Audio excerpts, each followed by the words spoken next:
자, 이제 저희가 진짜 다시 일상으로 돌아와야 할 때가 된 것 같습니다. 정말 오랜만에 꽉 찬 평일을 보내게 됐는데 이번 주 어떤 전략으로 접근을 해보는 게 좋을까요? 네, 이번 주도 사실 제약바이오, 그다음에 2차 전지, 반도체 이 세 가지 큰 섹터 안에서 수급이 계속적으로 왔다 갔다 할 가능성이 높다라는 말씀을 드리고 싶고요. 거래대금 자체가 크게 늘어나지 않고 있는 상황이기 때문에 그 제한된 수급 안에서 결국에는 외국인들이 9월달 한 달 내내 삼성전자를 팔았었는데 과연 이제 10월 초까지도 계속 그랬죠. 근데 이제 이번 주 중순부터는 다시 한번 진짜로 외국인 수급이 들어올 것인가에 대해서 좀 초점을 맞추고 보시면 되겠고, 이제 금통위에서 금리 인하를 했는데 결국에는 이게 그럼에도 불구하고 아직도 미국과 우리나라의 금리 차이는 꽤 많이 납니다. 1.7% 정도 나기 때문에 사실 외국인들의 수급 개선이 되기까지는 그렇게 쉬워 보이진 않습니다만, 어쨌든 악재란 악재는 많이 나왔고 이제 뭐 다시 한번 수급이 오늘 돌아와 주냐 이 부분을 좀 체크하시면서 이번 주에 결국에는 그동안 바이오 섹터는 많이 갔고, 그리고 2차 전지는 좀 갈라다가 보니까 이제 로보택시 공개 이후에 테슬라 주가 급락하면서 2차 전지 영향을 또 받고 있고, 그러다 보니까 오늘 장 초반에 반도체 쪽으로 수급이 쏠렸는데, 지금 이게 좀 재밌는 게 뭐냐면 계속적으로 지금 바이오, 2차 전지, 반도체 순환매가 도는 와중에 정말 테마성을 띠는 종목군들이 엄청난 상승세가 나오고 있습니다. 특히나 지난주에 그 한강 소설가 노벨상 수상 이후에 지금 오늘 예스24 오늘도 상한가거든요. 그 2연상을 기록을 했는데, 사실 지금 저와 관련해서는 뭐 더 어떻게 드려야 될 말씀이 없네요. 사실 저게 과거에 그 기생충 영화가 상 받았을 때 그때도 이 관련주들이 뭐 잘 가는 종목들은 뭐 거의 4연상 이렇게 갔었거든요. 그렇기 때문에 지금 저쪽 수급이 좀 안에서 차별화를 보이고 있습니다만, 이제 계속적으로 저 안에서 또 순환매가 돌면서 만약에 지수가 빠지면은 저런 테마주 위주로 좀 움직일 가능성이 높다라는 점을 체크하시면서 이번 주 대응해 보시면 좋을 것 같습니다. 네, 전반적인 시장의 분위기가 조금 약하다고 보시면 되겠습니다. 반도체, 2차 전지, 그리고 바이오 안에서 계속해서 순환매가 일어나고는 있지만 지속되는 힘이 부족하다는 것은 체크가 가능한 시장이죠.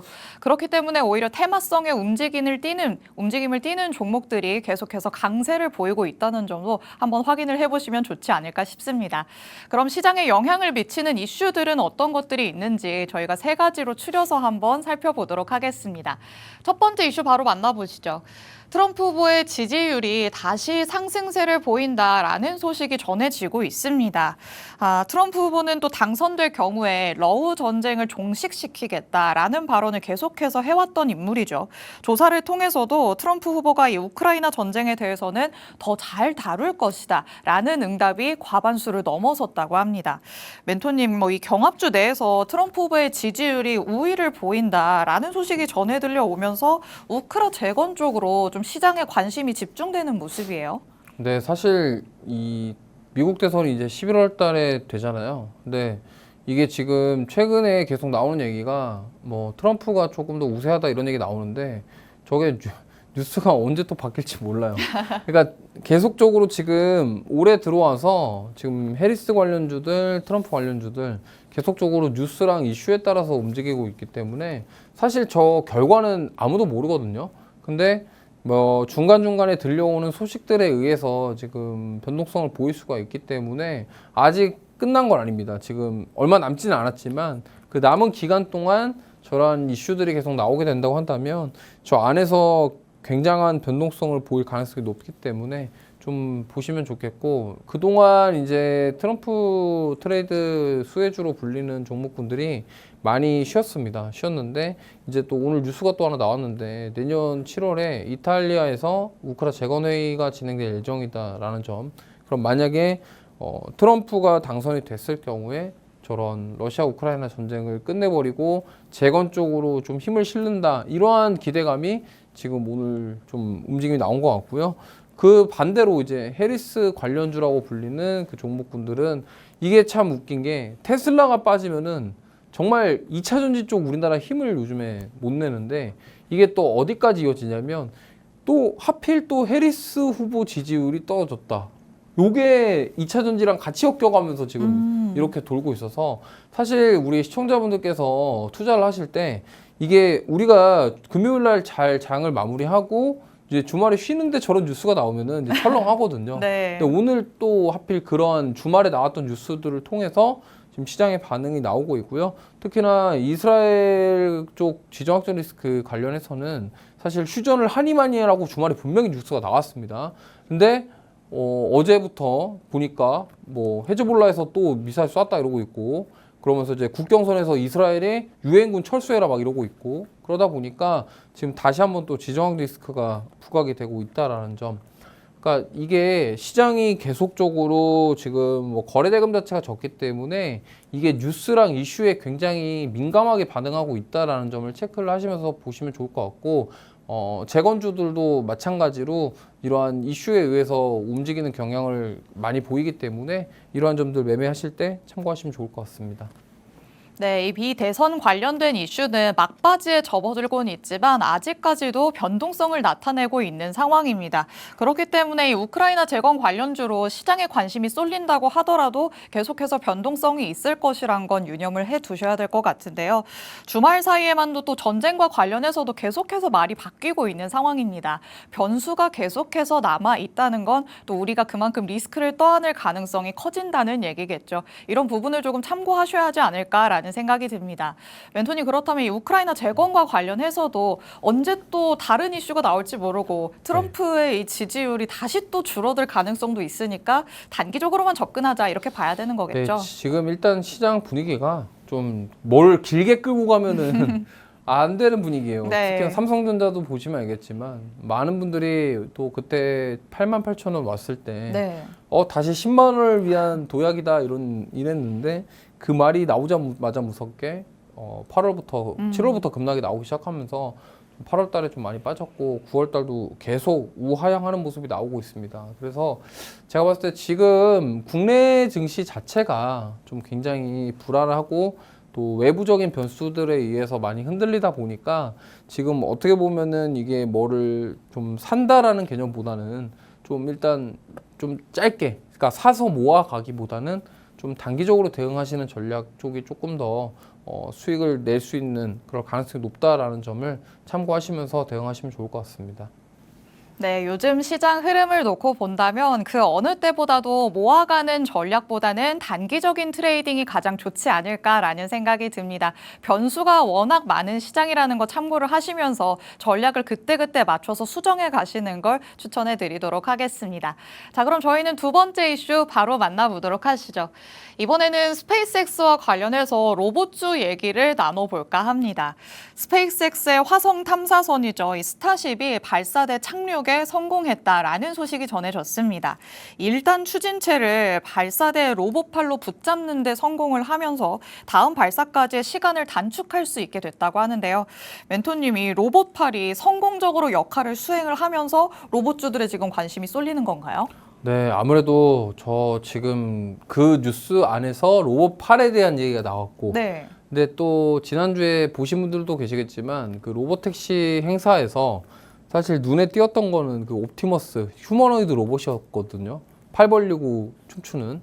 근데 사실 저도 그걸 봤는데 일론 머스크보다 그런 로보택시 그런 거보다 사실 그 로봇이 더 관심이 갔어요. 그러다 보니까 아무래도 그런 상황에서 지금 스페이스X의 그런 스타쉽 5차 비행 성공에 대한 부분들이 부각이 되다 보니까 로봇주들 쪽으로 조금 움직임이 나왔다. 어떻게 보면은 자율주행 관련주들은 빠졌고, 그리고 그와 관련해서도 2차 전지 쪽까지도 영향을 줬기 때문에 이러한 것들이 오히려 지금 거기서 좀 관심 있게 많은 분들이 살펴보셨던 이제 휴머노이드 로봇이라던가 어쨌든 그런 저 우주항공 저 스페이스X에서 발사하는 것에 로봇을 사용한다라는 점이 이러한 부분들이 기대감으로 작용이 되지 않았나 이렇게 좀 말씀드려 보겠습니다.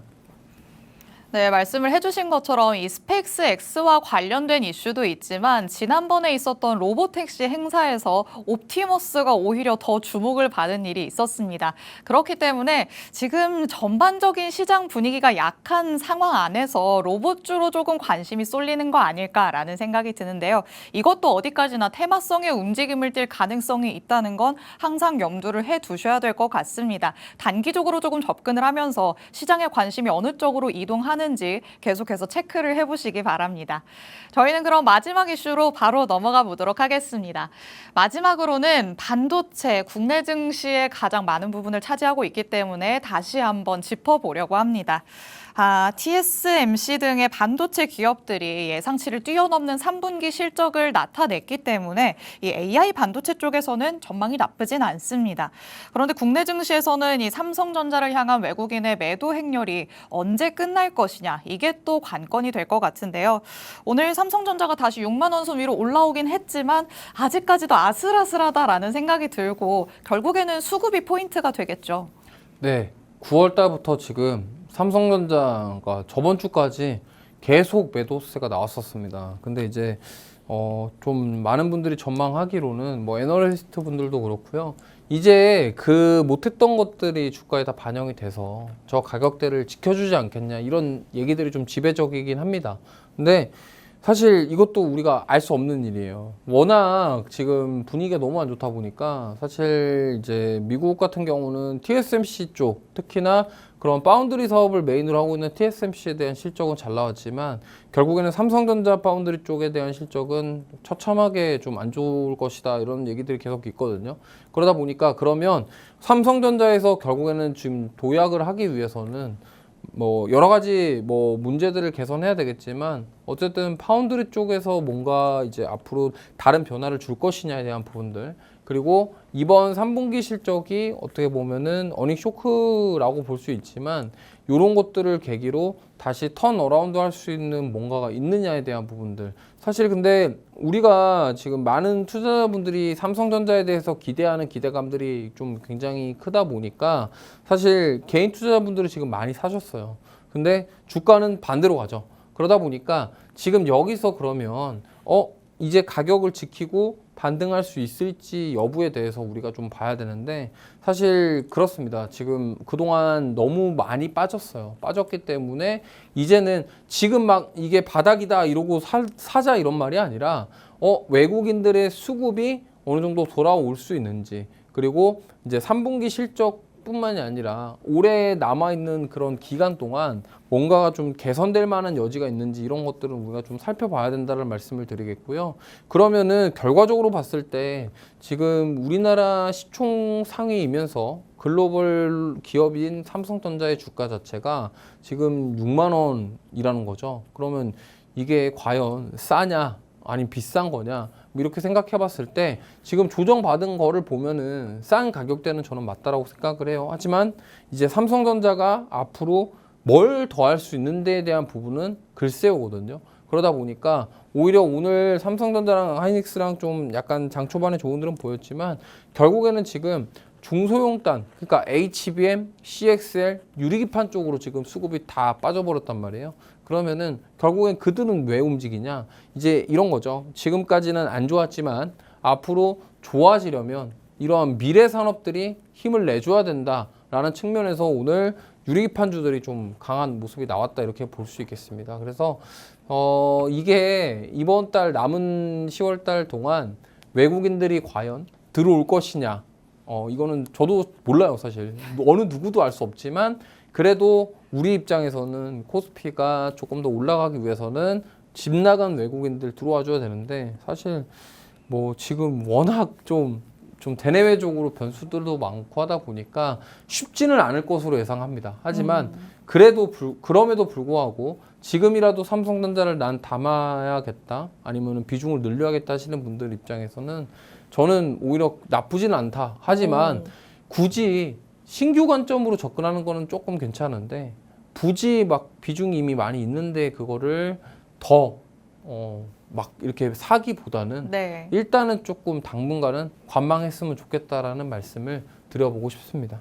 그렇다면 이 삼성전자와 관련해서는 아직까지는 조금 칠흑 같은 어둠이다라고는 할 수 있겠지만 SK 하이닉스는 그럼 어떻게 봐야 될까요? 곧 실적도 나오는 걸로 알고 있는데. 그러니까 만약에 삼성전자랑 SK 하이닉스랑 둘 중에 뭘 봐야 되냐라고 물어보신다고 한다면 저는 삼성전자보다는 SK 하이닉스가 낫다라는 말씀을 드리고 싶고요. 결국에는 지금 우리가 기대해 볼 수 있는 거는 이 HBM에 대한 부분인데 저 AI 반도체 특히나 블랙엘부터 시작해서 지금 글로벌 기업들이 그런 저쪽과 관련돼서 뭔가를 계속 진행하고 있기 때문에 만약에 지금 하이닉스 쪽이 조금 더 간다고 한다면 갈 가능성이 더 높지 삼성전자보다는 더 높아 보여요. 왜? 지금 만약에 진짜로 지금 이런 얘기도 나오고 있습니다. 하이닉스 실적이 진짜 잘 나오면 이거 어떻게 될 것이냐 이런 얘기 나오는데 가능성도 없진 않다고 생각을 해요. 그렇다 보면 결국에는 지금 하이닉스가 HBM 관련 쪽으로는 잘 하고 있고 앞으로도 가능성에 대한 점수가 좀 매겨진다고 한다면 지금 가격대보다는 조금 더 빠르게 삼성전자보다는 조금 더 빠르게 올라가지 않을까 이렇게 좀 말씀드려보겠습니다. 네, 반도체 안에서 특히나 삼성전자 같은 경우에는 가시적인 성과를 꼭 눈으로 확인을 하셔야 할 것 같습니다. 그리고 대형주들 사이에서 고민을 하고 계신 분들을 위해서는 그래도 SK 하이닉스가 조금 더 낫지 않을까라는 의견을 주셨으니까요. 멘토님의 의견도 참고해 보시기 바랍니다. 이렇게 이슈들에 대해서는 마무리 지어보도록 하겠습니다.